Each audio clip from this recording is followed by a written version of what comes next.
Hey everybody, welcome back. Chapter 1031 of One Piece dropped yesterday with the official release, and we're talking about it. So, there are four main things that happened in this chapter, four main locations. So, we'll start out right here at the beginning. One of the most interesting parts of the chapter by far. So, it takes place right after Kid and Law used their awakenings on Big Mom and dealt her some serious damage. This is really the first time we've ever seen her take damage. And so everybody's like, hell yeah, Big Mom, we just beat the shit out of her. She's going down. She can't survive that.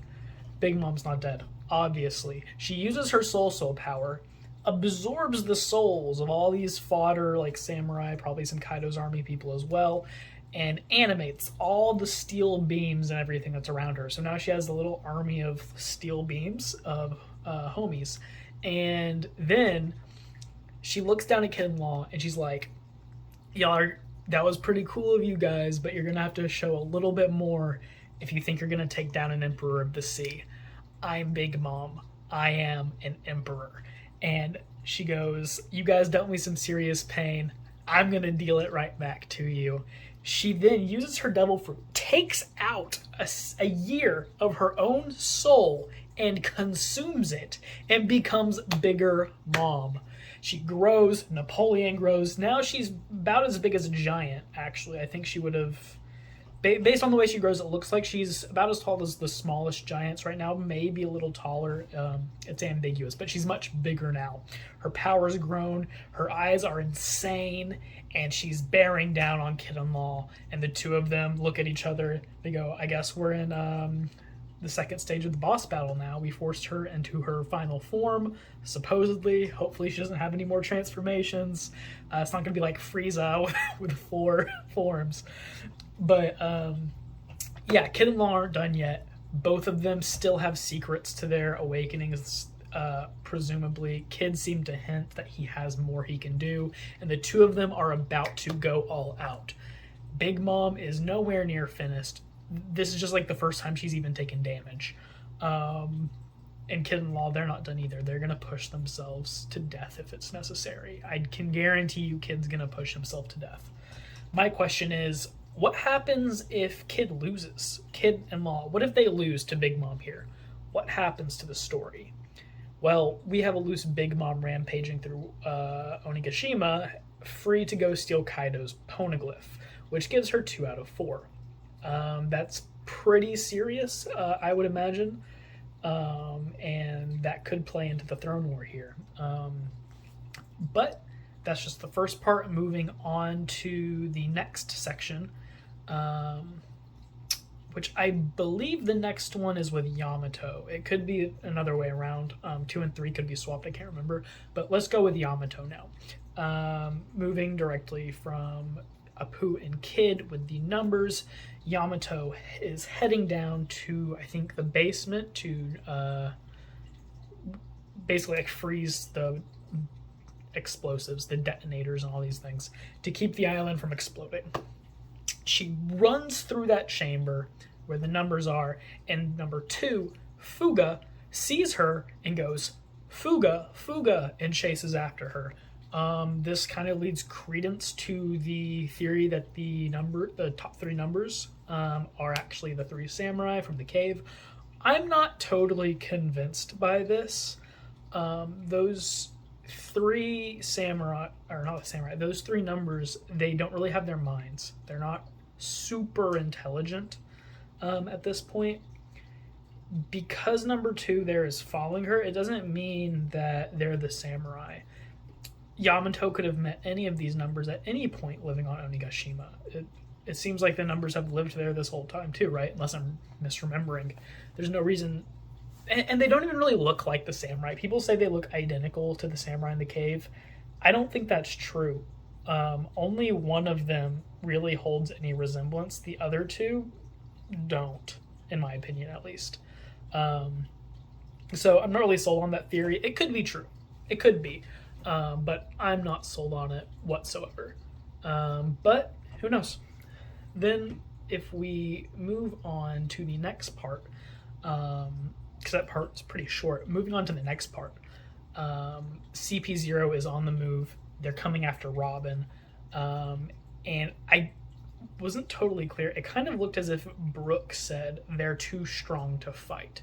And then the allies were like, flee, Bone Sama, or whatever they referred to him as. You have to get away. We'll hold them off. I hope it was like the samurai allies who said, or who said they're too strong to fight, so you need to flee. Because I would have preferred to have Brooke show a lot more courage in that instance. I'm assuming, the CP0, they're just going to trash the samurai, move forward, catch up to Brooke, and we're going to have a standoff there. But I hope Brooke doesn't think they're too strong for him to fight, because I want to see Brooke go all out. He's fought an Emperor of the Sea. Brooke's a badass. He is the most badass Straw Hat. Mark my words. Blackbone Brooke is about to come in here with full armament hockey and fight CP0. Probably not, but that would be really cool, wouldn't it? Yeah, that's that little mini part there. So this goes into the final section of the chapter. Part 1 and part 4 here of this chapter are the big parts. 2 and 3 are more minor. Here in part 4, this is where we get back to Sanji versus Queen, and this is where things really get interesting. And it's really, really significant for Sanji, too. Essentially, what's going on here, Sanji's transformation is taking shape. He's losing his mind, I think. He's sort of going insane is kind of the way he's perceiving this whole thing, but he's gaining the powers of Germa, and he doesn't want this. He's fleeing, he's running, and in doing so, he blacks out, and he supposedly hits an innocent woman. That is something that Sanji hasn't broken this entire series, and this kind of breaks Sanji. He realized that he is losing who he is, and he thinks to himself, Captain, Luffy, my captain, what kind of person do you want on your crew? Do you want the soldier of science, or do you want who I am, who I've been this whole time? What would better suit you as a member of your crew? And he decides that if he loses himself, he'd rather die. So he calls Zoro on the Den Den Mushi, and he says, Zoro, if I'm not myself after this battle, if I've lost myself, end my life. And Zoro says, all right, bud, but don't die until that point. Turns off the Den Den Mushi, looks at Queen, and then just says, he basically just tells Queen, fuck you. Hell memories. He pulls back out hell memories. This time I imagine he's using the hell memories of his time growing up in the Germa Kingdom, and he just decimates Queen with one hit of hell memories, sending him flying. Now, this isn't the end of the fight by any means. This is just one powerful hit of hell memories.